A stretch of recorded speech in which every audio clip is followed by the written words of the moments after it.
주 예수 해변서 떡을 떼사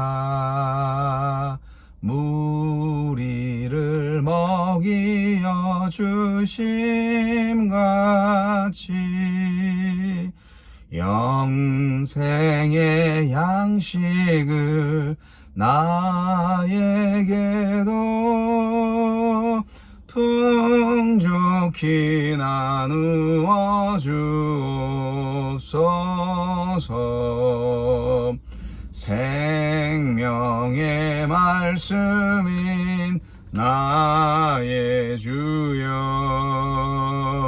목말라 주님을 찾나이다. 해변서 무리를 먹임같이 갈급한 내 심령 채우소서. 내 주여 진리의 말씀으로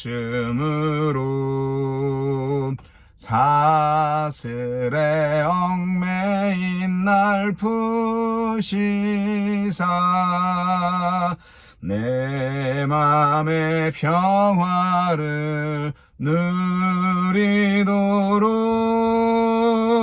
영원한 생명을 주옵소서.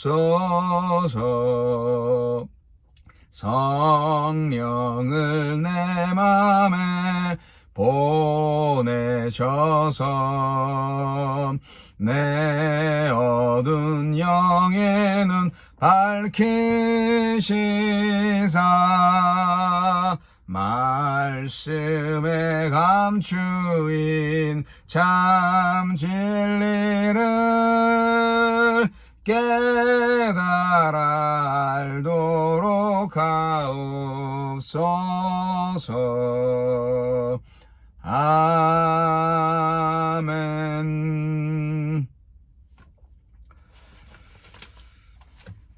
4월 19일 화요일 요한복음 21장 1절로 14절 말씀. 그 후에 예수께서 디베라 호수에서 또 제자들에게 자기를 나타내셨으니 나타내신 일은 이러하니라. 시몬 베드로와 디두모라 하는 도마와 갈릴리 가나 사람 나다나엘과 세베대의 아들들과 또 다른 제자 둘이 함께 있더니 시몬 베드로가 나는 물고기 잡으러 가노라 하니 그들이 우리도 함께 가겠다 하고 나가서 배에 올랐으나 그날 밤에 아무것도 잡지 못하였더니 날이 새어갈 때에 예수께서 바닷가에 서셨으나 제자들이 예수이신 줄 알지 못하는지라. 예수께서 이르시되 얘들아 너희에게 고기가 있느냐? 대답하되 없나이다. 이르시되 그물을 배 오른편에 던져라. 그리하면 잡으리라 하시니 이에 던졌더니 물고기가 많아 그물을 들 수 없더라. 예수께서 사랑하시는 그 제자가 베드로에게 이르되 주님이시라 하니 시몬 베드로가 벗고 있다가 주님이라 하는 말을 듣고 겉옷을 두른 후에 바다로 뛰어내리더라. 다른 제자들은 육지에서 거리가 불과 한 50칸쯤 되므로 작은 배를 타고 물고기 든 그물을 끌고 와서 육지에 올라보니 숯불이 있는데 그 위에 생선이 놓였고 떡도 있더라. 예수께서 이르시되 지금 잡은 생선을 좀 가져오라 하시니 시몬 베드로가 올라가서 그물을 육지에 끌어올리니 가득 찬 큰 물고기가 153마리라. 이같이 많으나 그물이 찢어지지 아니하였더라. 예수께서 이르시되 와서 조반을 먹어라 하시니 제자들이 주님이신 줄 아는 고로 당신이 누구냐 감히 묻는 자가 없더라. 예수께서 가셔서 떡을 가져다가 그들에게 주시고 생선도 그와 같이 하시니라. 이것은 예수께서 죽은 자 가운데서 살아나신 후에 세 번째로 제자들에게 나타나신 것이라. 호숫가에 차려진 밥상. 생각만 해도 예수님이 직접 차려주신 밥상이잖아요. 제자들은 다시 갈릴리로 돌아가고 밤새 물고기를 잡으려 하지만 실패합니다. 예수님은 그들을 만나 많은 물고기를 잡게 하시고 아침상을 차려주십니다. 예수님은 어떤 분입니까? 예루살렘으로 가서 자신의 부활을 증명하기보다 처음 제자들을 만났던 그 변방 디베라 호수로 가셨습니다. 그곳은 제자들이 예수님을 만나 하느님 나라를 꿈꾸던 현장이었습니다. 예수님은 그곳에서 제자들을 다시 만나 실패로 끝난 줄 알았던 꿈을 다시 꾸게 하셨습니다. 부활하신 예수님은 우리가 하느님 나라를 향한 꿈을 포기하지 않도록 지속적으로 용기를 주시며 주저앉은 우리를 일으켜 세우십니다. 물고기를 잡게 하셔서 베드로를 제자로 부르신 장면을 재현하셨고, 육지에 준비해 놓으신 숯불로 베드로가 예수님을 부인하던 자리의 숯불을 생선과 떡으로 오병이어 사건을 기억나게 하셨습니다. 제자들과 함께했던 순간들을 상기시킴으로 그들을 회복시키셨습니다. 예수님과 함께했던 순간들을 떠올려 보십시오. 우리의 삶과 사명이 실패일 수 없다는 힘과 희망이 다시 생기지 않습니까? 실패로 낙심한 제자들을 위해 아침상을 차리시고 초대하셨습니다. 다시 자신을 내어주시는 성찬이자 먹고 힘내어 일어서라는 위로의 밥상이었습니다. 성찬은 부활의 주님을 향해 눈을 뜨게 만드는 은혜의 도구이며 절망의 자리에서 다시 시작하게 만드는 힘의 원천입니다. 우리에게 주시는 교훈은 무엇입니까? 예수님을 부인했던 베드로와 다른 제자들은 예수님을 만나기 전으로 사람이 아닌 물고기를 낚는 업으로 돌아가려 합니다. 글자를 익히고 나면 문명 시절로 돌아갈 수 없듯이 예수님을 만난 사람은 그 이전으로 돌아갈 수 없습니다. 옛 삶으로 회귀하면 헛헛함만 더할 뿐입니다. 제자의 길에서 넘어졌다면 더욱 힘써 주님을 따라가야 합니다. 제자들의 빈 마음을 대변하듯 그물이 텅 비었습니다. 나를 떠나서는 너희가 아무것도 할 수 없음이라 하신 예수님의 말씀 그대로였습니다. 그들이 말씀에 순종하여 그물을 다시 던지니 들기 힘들 만큼 많은 물고기가 잡혔습니다. 부활의 주님과 함께할 때 하나님 나라 운동에도 열매가 많이 맺힐 것입니다. 제자의 충만함은 예수님 안에 거하고 그분의 말씀에 순종하는 데서 나옵니다. 주여, 실패하고 넘어진 저를 다시 일으키셔서 여전히 제자로 불러주셔서 감사합니다. 자, 요한복음 마지막을 달려가고 있는데, 예수님이 부활하신 거를 제자들이 봤는데 아직도 일상에서 바뀌지 않고 있다는 거죠. 제자들의 행동이 바로 이렇게 예수님을 증거하는 제자로 이렇게 돌변하지 못하고 있다라는 게 좀 이상하다 할 정도예요. 부활하신 예수님이 목격이 되고 그래서 너무 좋아라 했는데 그게 또 바로 사역으로 연결되지는 않았군요 라는 것을 알 수가 있습니다. 제자들한테는 좀 더 용기가 필요했던 거예요. 그걸 예수님이 아시고 또 다시 나타나시는 겁니다. 그리고 일단 베드로라는 이 리더십을 어느 정도 가진 이 제자가 아직 발동이 안 걸렸어요. 고기 잡으러 갈게. 그랬더니 나도 가자. 뭐 이렇게 물론 일상을 하면서 이제 복음을 전할 수 있죠.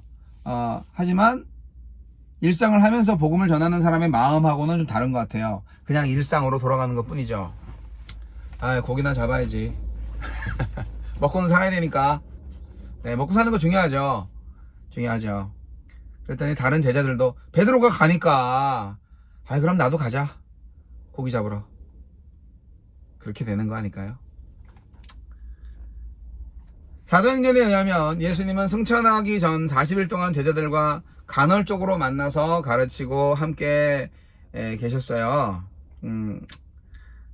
이 사건, 오늘 베드로와 함께 이 아침 식사 먹은 사건이 언젠지는 정확히 모르겠어요. 하지만 제자들이 6월절을 마치고 갈릴리로 돌아갔다가 오순절에 맞춰서 다시 예루살렘으로 온 시점 사이 어느 때일 것 같아요. 네. 여하튼 시간이 좀 있었어요. 그래서 그 시간 동안 제자들이 점진적으로 이렇게 바뀌어가는 모습을 우리가 생각해 볼 수가 있어요.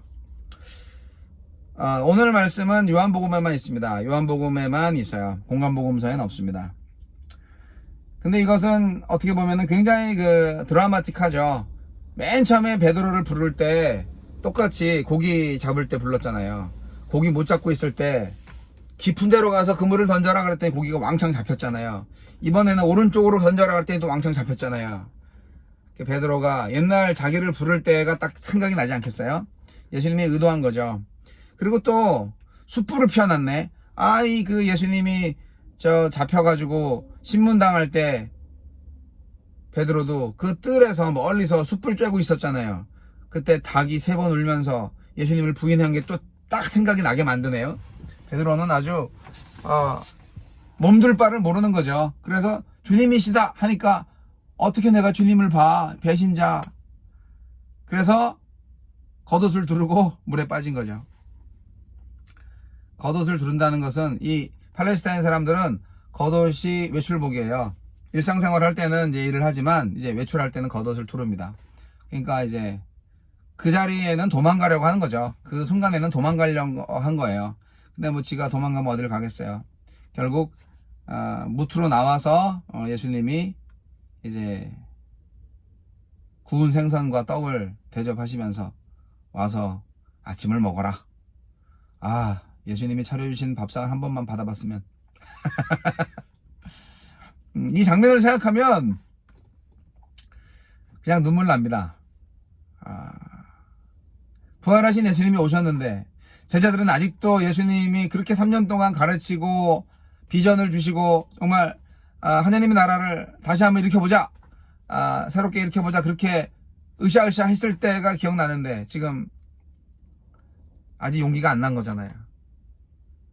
쭈뼛쭈뼛 하는 거잖아요. 근데 예수님께서 지금 밥 먹으라고 하시니까 이 밥이 넘어가겠어요? 그때 제자들의 마음이 어땠을까? 그리고 예수님은 그런 제자들을 사랑하시면서 정말 인커레이지 시켜주면서 다시 비전을 심어주시는 거죠. 교회는 이 세상에 절망과 좌절을 경험하고 있는 사람들한테 다시 살아야 할 삶의 목적, 희망을 불어넣어 줄 수 있는 예수님과 같은 역할을 해야 합니다. 억울해요. 이런 세상, 이 미칠 것 같은 세상에서 어떻게 살아요? 그런 사람들이 많잖아요. 그때 교회가 하나님 나라를 선포하고 예수님은 너 편이야.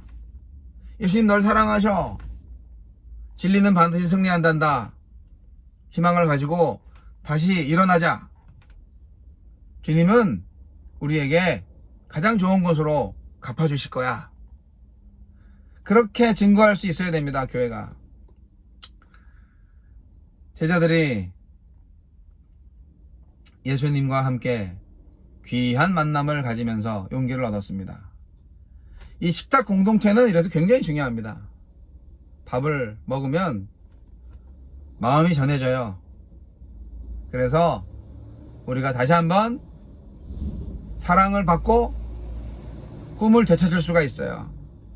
그래서 우리가 어떤 사람들과 만나서 화해를 할 때도 밥을 먹잖아요. 우리 한국 사람들 특히 밥 먹는 거 좋아합니다. 밥을 좀 먹어야 친구가 됩니다. 네.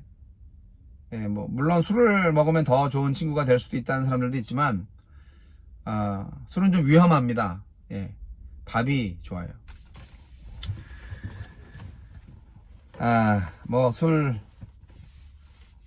와인 한 잔 정도는 괜찮을 것 같아요.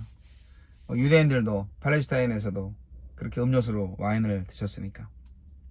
여하튼 우리 예수님께서 제자들을 다시 만나셔서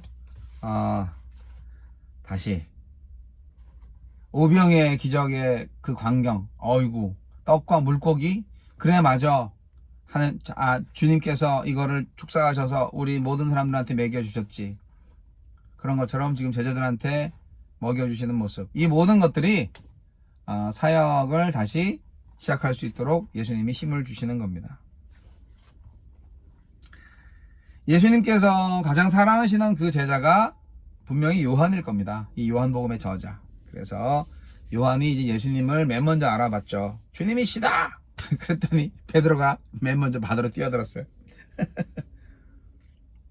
근데 뛰어들었다는 것은 해석의 차이가 있어요. 이게 본문을 잘 보면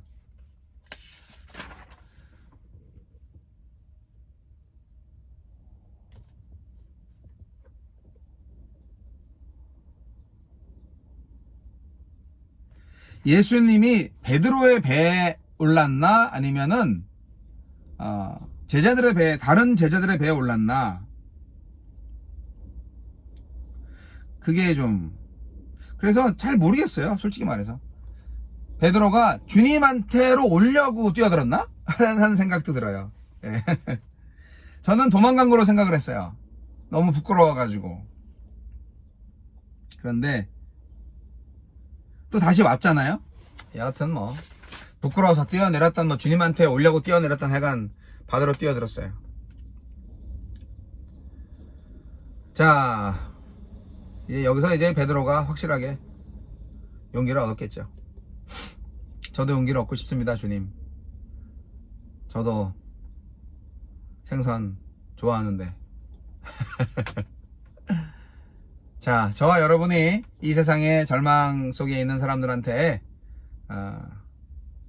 식사 한번 잘 대접을 하시면서 주님께서 살아계시다고 그렇게 전하실 수 있었으면 좋겠습니다.